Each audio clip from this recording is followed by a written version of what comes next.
বিগত দিনে কি দুর্নীতি হয়েছে, বিগত সরকার অনেক দুর্নীতি করেছে বিদায় তারা কিন্তু এই দেশ ছেড়ে পালিয়ে যেতে বাধ্য হয়েছে। কাজেই দুর্নীতির ব্যাপারে আমরা সর্বোচ্চ জিরো টলারেন্স রয়েছি।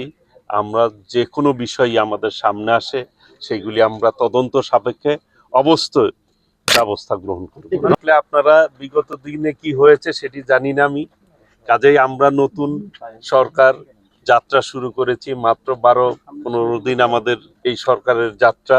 ইনশাল্লাহ আপনারা সব ধরনের সহযোগিতা আমাদের পক্ষ থেকে পাবেন। গবেষণার মাধ্যমেই সেটি আমাদের উন্নয়ন করা সম্ভব। কাজেই আপনি গবেষণা চলছে, আজকে আমাদের যেই গবেষণা কেন্দ্রগুলি আমরা প্রত্যক্ষ করব, সেই অনুযায়ী আরো গবেষণা কিভাবে বাড়িয়ে আমাদের এই আপনি ডিমের পরিমাণ বাড়ানো যায় সেই ব্যাপারেও আমরা ইনশাল্লাহ চিন্তা করব। সেই জন্যই তো গবেষণার কাজগুলি চলে।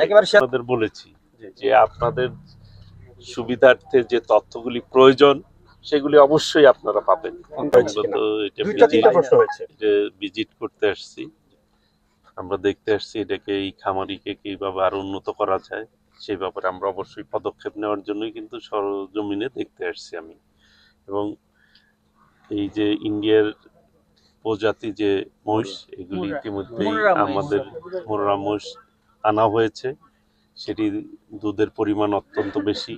সেটা কিভাবে আরো বৃদ্ধি করা যায় এই জায়গা থেকে আমরা বিভিন্ন খামারিদেরকে, আপনারা দেখলেন যে এই বাছুর জাতীয় যে মহিষগুলি সেগুলি আমরা খামারিদের মাধ্যমে ডিস্ট্রিবিউশন করব।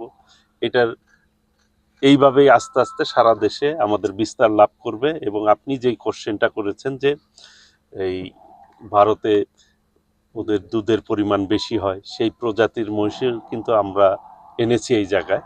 কাজেই আমাদের এইখানেও দুধের পরিমাণ আস্তে আস্তে বৃদ্ধি হবে ইনশাল্লাহ।